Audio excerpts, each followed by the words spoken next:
오늘 말씀 가운데 보면 예수님의 그 십자가, 예수님의 그 죽음 앞에 사람들의 반응이 오늘 말씀에 두 가지로 기록하고 있습니다. 하나는 이방인 백부장이죠.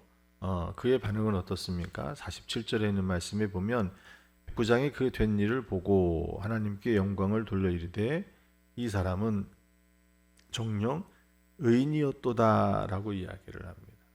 첫 번째 반응이었습니다. 오늘 누가복음에서는 이 의인이다라고 하는 말로 백부장의 반응을 보이고 있는데 마가복음에서는 하나님의 아들이다라는 고백도 등장하기도 하죠.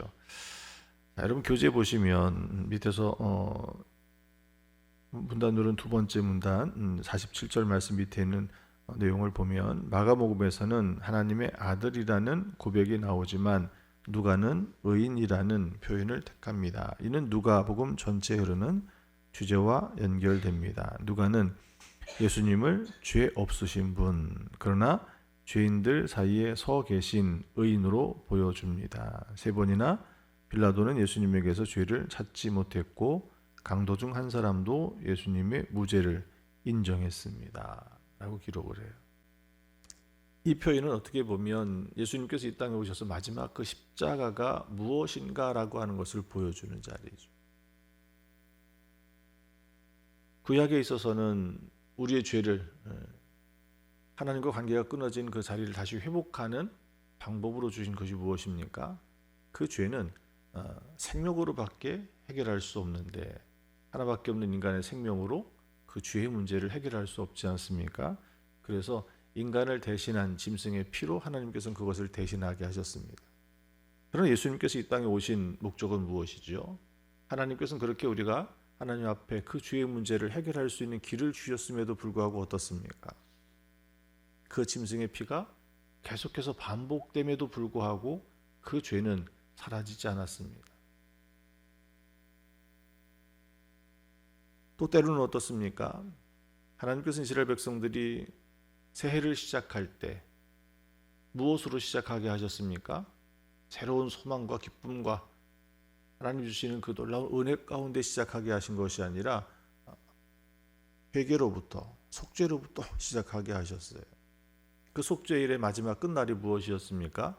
대속죄일로 대제사장이 지성소에 들어가 언약궤의 뿔을 잡고 우리가 부지 중에 지은 모든 죄까지도 우리가 죄라고 인식하지 못하고 또 감추어져 있던 그 모든 것까지도 하나님께서 스스로 다 용서하시고 그리고 새롭게 시작하게 하셨던, 그럼에도 불구하고 어떻습니까?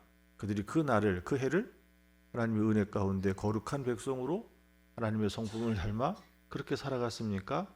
그들은 여전히 다시 죄 앞에 무너졌고 하나님이 아닌 다른 것을 쫓아 살아갔던 이스라엘 백성들의 삶의 모습을 보게 되어집니다. 그러나 그것이 매년 반복이 됨에도 불구하고 매번 그 성소의 제단에서 회개의 제물이 태워짐에도 불구하고 그 피를 흐림에도 불구하고 여전히 그들 가운데 죄가 하나님과 하나님의 백성 사이를 가로막고 있었더라는 거예요. 그러나 이제는 예수 그리스도께서 이 땅에 오신 것이 무엇입니까? 바로 우리의 죄를 단번에 무엇으로? 예수 그리스도의 그 피로 말미암아. 그러나 예수 그리스도의 그 피는 어떤 피입니까? 우리와 똑같은 육신의 몸을 입고 오셨다고 해서 바로 아담이 짊어지고 있었던 그 죄가 그에게까지 있었습니까? 그것이 아니었죠. 예수님께서 이 땅에 오신 것은 동정녀의 몸을 통하여 인간의 몸을 입고 오셨지만 부정의 모습이 아닌 동정녀의 모습을 통하여 이 땅에 오신 바로 예수 그리스도, 죄가 없으신 분이라는 거예요. 죄가 없으신 그의 피로 말미암아 우리의 죄를 용서해 주시는 제물이 되어 주셨던, 바로 그래서 이 백부장의 고백이 의인이다라고 고백했던 그것이 바로 그 십자가가 무엇인지를 우리에게 분명하게 드러내주는 고백이었던 것입니다.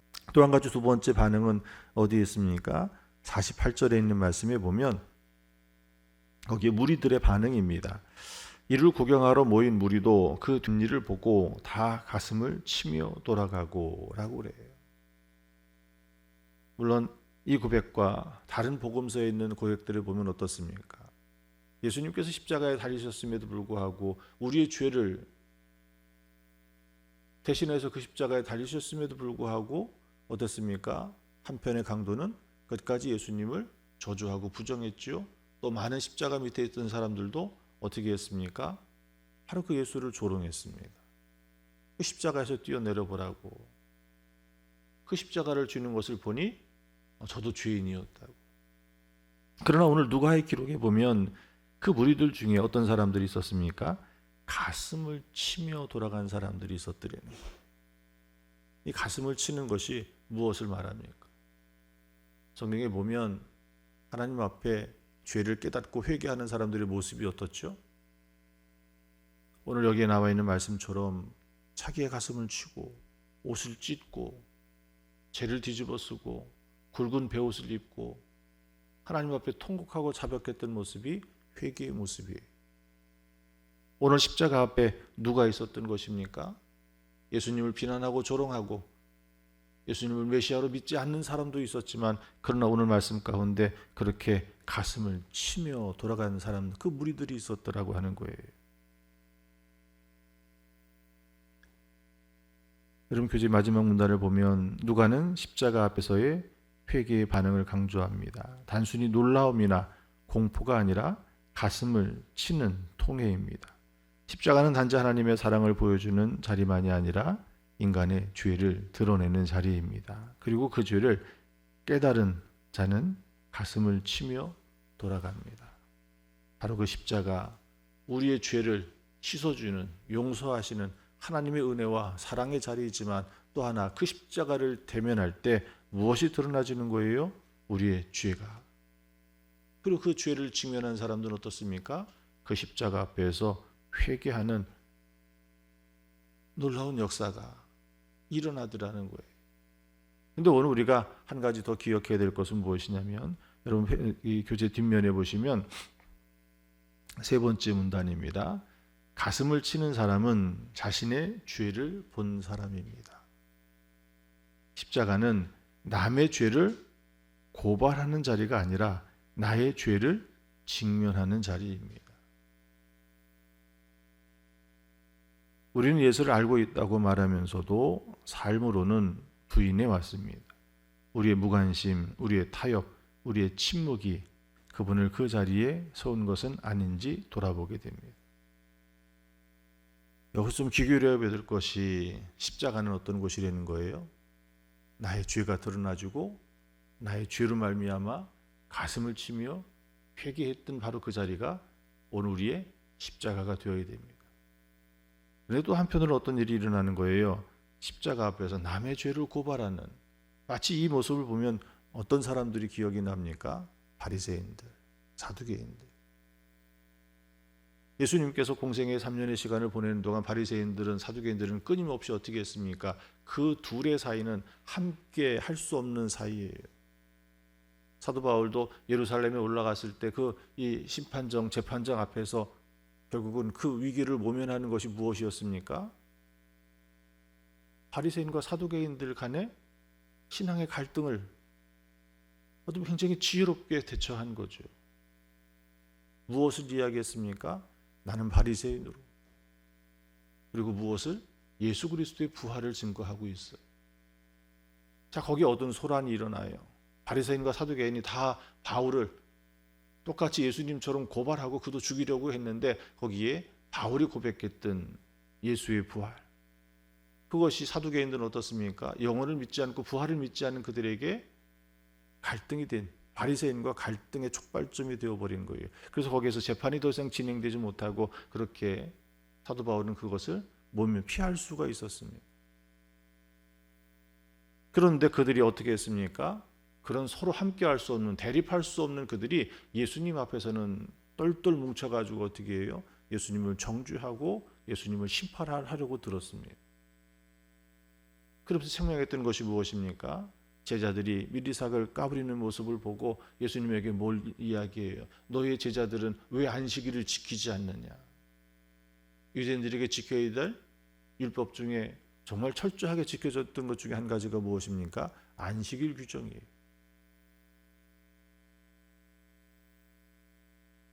그 제자들이 처해 있는 상황은 바라보지 못하고 그들이 무엇을 하고 있는지 그 하나님께서는 그것을 통해서 무엇을 말씀하고 계신지 하나님의 그 마음, 그 의도는 생각하지 못하고 단지 조문을 지키지 않았다고 하는 것을 가지고 예수님을 책망하고 비난하고 공격합니다. 예수님이 이 땅에 누구를 위해서 오셨습니까? 오늘의 병든 자, 죄인들을 위해서 오신 분이세요. 그럼 예수님께서 어디에 가 계셔야 되는 거예요? 바로 이 땅에 병들고 또 죄인의 자리에 그들을 구원하기 위해서 그들의 상처를 싸매시고 그들을 다시 회복시키고 그들을 다시 구원하기 위해서는 어디에 가 있어야 됩니까? 의사는 어디에 있어야 되죠?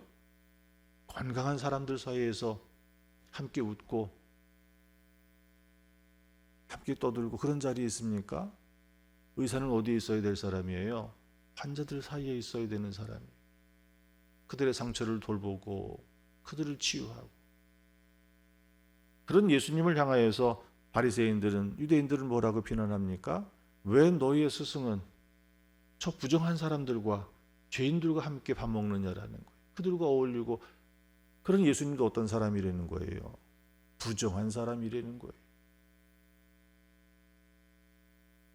그들은 예수님께서 그렇게 죄인들과 함께하는 그 자리에 가서 예수님에게 직접 말하지 않았어요. 그 이유가 뭐예요?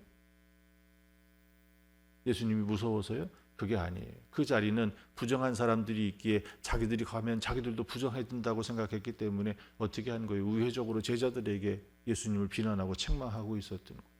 바리새인들은 철저하게 어려서부터 율법을 지키는 삶을, 하나님의 말씀으로 살아가는 삶을 산다고 말하고 있었으나 그러나 어떻습니까?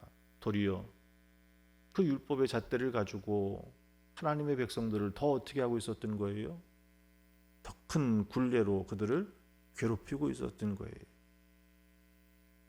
도리어 어떤 무엇과 같은 거예요? 오늘 이 교재에서 말하고 있는 것처럼 십자가 앞에서 남의 죄를 고발하는 사람들과 같은, 그들이 바로 바리새인들이었다라는 겁니다. 그러나 십자가는 어떤 곳입니까? 그 십자가를 가지고 다른 이들을 비추어서 여기가 더럽고 여기에 흠이 있고 여기에 이런 죄가 있고 그것을 밝혀내 가지고 그러니 너는 회개해야 되고 너는 이런 하나님의 심판이 있을 것이고, 그것을 드러내는 자리가 아니라고 하는 것입니다. 십자가는 나의 죄를 드러내고 그 십자가 앞에서 회개케 하시고 그 십자가로 말미암아 내 삶이 변화되고 새로워졌을 때 그 십자가는 도리어 세상을 비추는 빛이 되어주고 세상 가운데 소금으로 그의 삶을 통하여 이 땅의 삶이 살만 나게 하는, 도리어 이 땅이 하나님의 은혜로 충만케 하는 그 통로가 되어지는 것이 십자가 앞에 서 있는, 십자가를 짊어지고 세상 가운데 나가 살아가는 성도의 삶이 되어져야 될 줄 믿습니다. 여러분은 그 십자가 앞에 어떻게 여러분의 믿음을 드러낼 수 있겠습니까? 이 백부장의 고백처럼 예수님은 의인이었다, 예수님은 하나님의 아들이었다라고 하는 우리의 믿음의 고백뿐만이 아니라 오늘 그 십자가 앞에 다시 우리의 가슴을 치며 회개하고 통회하고 자복하며 다시 주님 앞에 믿음으로 서는 그런 성도들이 되시기를 축원합니다. 이 사순절의 절기를 지나는 것은 다른 것이 아니라 다시 한번 어쩌면 우리 세상 속에 내 삶을 살아가는 중에 묻은 그때를 다시 그 발을 닦아내는 자리가 오늘 사순절의 절기의 자리예요. 오늘 이 사순절의 절기에 발을 닦는 것은 다른 것이 아니라 십자가 앞에 다시 서는 일인 줄 믿습니다. 오늘 이 새벽에 십자가를 바라보고 오늘 이 새벽에 십자가 앞에 서는 여러분들이 되시기를 축원합니다.